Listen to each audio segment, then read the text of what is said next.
Hello, नमस्कार. All exam कट्टा या यूट्यूब चॅनलवर सर्व भविष्यातील प्राध्यापकांचं सहर्ष स्वागत. मित्रांनो, आज आपण राष्ट्रीय शैक्षणिक धोरण तिसरं त्यासाठी हवेत 80% प्राध्यापक या संदर्भातील माहिती किंवा बातमी सविस्तर विश्लेषण करणार आहोत.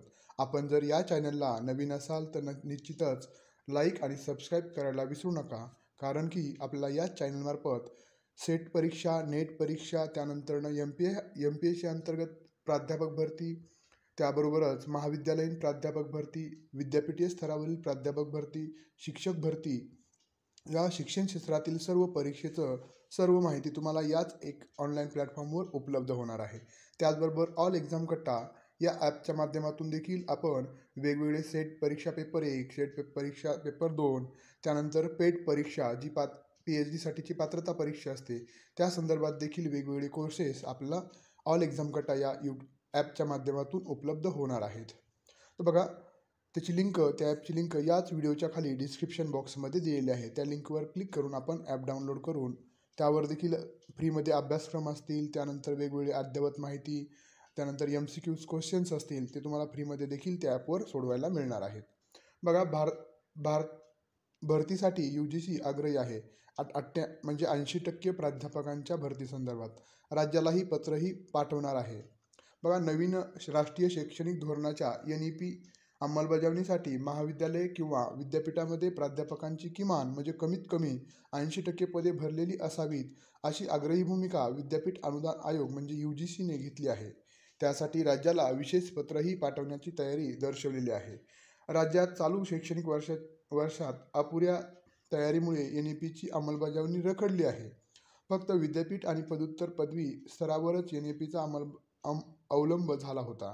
येत्या शैक्षणिक वर्षापासून राज्य सरकार पदवीपासून याची अंमलबजावणी करणार आहे. या पार्श्वभूमीवर उच्च व तंत्र शिक्षण विभागाच्या अधिकाऱ्यांची UGCचे अध्यक्ष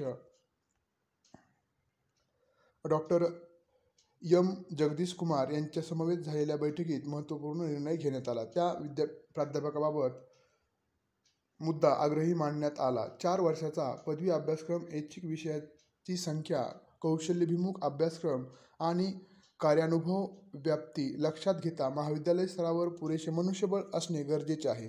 मात्र राज्यात कायमस्वरूपी प्राध्यापकांच्या नियुक्तीचे प्रमाण केवळ 40% आहे. म्हणजे उर्वरित 40% भरायचं आहे. तर 60% पदे रिक्त आहेत. UGCने प्राध्यापक भरतीसाठी राज्यांना वारंवार कडक निर्देश दिले आहेत. आता निदान NEPच्या पार्श्वभूमीवर तरी ही पदे भरली जावीत अशी अपेक्षा व्यक्त केली आहे. बघा, विद्यार्थ्यांचे डॉक्टर शैलेंद्र देवळानकर, संचालक उच्च शिक्षण विभाग यांनी पण मत व्यक्त केले आहे. त्या संदर्भात विद्यार्थ्यांचे दीर्घकालीन हित लक्षात घेता शैक्षणिक वर्ष 2024-25 पासून कोणत्याही परिस्थितीत नवीन राष्ट्रीय शैक्षणिक धोरणाची अंमलबजावणी केली जाणार आहे. विभाग स्तरावर सर्व तयारी पूर्ण झाली आहे. महाविद्यालय स्तरावर एकूण कार्यभार विचारात घेता प्राध्यापकांची कमतरता असल्यास तासिका तत्वावर जादा पदांना मान्यता देखील देण्यात येणार आहे. दुसरं महत्त्वाचं आहे, CHB वर प्राध्यापक देणार. येत्या शैक्षणिक वर्षापासून कोणत्याही परिस्थितीत NEPची अंमलबजावणी करण्यात येईल असे उच्च शिक्षण संचालक डॉक्टर शैलेंद्र देवळानकर यांनी स्पष्ट केलं आहे. त्यांनी सांगितले की यासाठी अभ्यासक्रमापासून प्रशिक्षणापर्यंतचा आढावा घेण्यात आला आहे.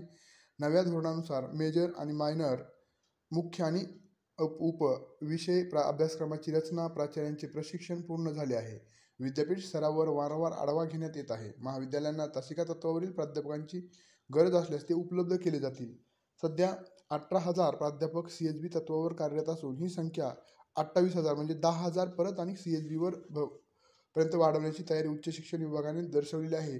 त्यामुळे निश्चितच आपण जर पाहिलं तर या सर्व न्यूजवरून हा तर्क काढू शकतो की निश्चित भविष्यामध्ये ज्या पद्धतीने आता 214ची सहाय्यक प्राध्यापक पदाची भरती झालेली, सहयोगी प्राध्यापक MPSC अंतर्गत आपण जर पाहिलं तर बाकीच्या राज्यामध्ये त्या राज्याचं जे आयोग आहे, म्हणजे जसं आपल्या महाराष्ट्रासाठी महाराष्ट्र लोकसेवा आयोग आहे, त्या पद्धतीनं त्याच आयोगामार्फत प्राध्यापक भरती होत असते. फक्त आपल्या महाराष्ट्रामध्येच महाविद्यालय स्तरावर किंवा विद्यापीठ स्तरावर भरती प्रक्रिया राबवली जात आहे. यामध्ये देखील आपण जर पाहिलं तर आपल्या संघटना प्राध्यापक भरती संदर्भातील आग्रही आहेत की सर्व भरती प्रक्रिया ही MPSC अंतर्गत घेण्यात यावी. तर असं झालं तर निश्चितच आपल्याला फायदा होऊ शकतो. त्यामुळं जे विद्यार्थी या सेट परीक्षेमध्ये उत्तीर्ण होतील त्यांना निश्चितच CSB असेल किंवा प्राध्यापक भरती असेल यामध्ये निश्चितच स्थान मिळू शकतं. त्यामुळं याच प्रयत्नामध्ये सेट नेट परीक्षा उत्तीर्ण होणं आणि जे उत्तीर्ण आहेत त्यांनी पण प्रयत्न करणं. आज पाहिलं तर पुण्यासारख्या मुंबईसारख्या ठिकाणी अनेक संधी प्रायव्हेट सेक्टरमध्ये पण चांगल्या पेमेंटच्या उपलब्ध आहेत. आपलं कौशल्य वापरून त्या हस्तगत करणं हे खूप महत्त्वाचं ठरणार आहे. धन्यवाद.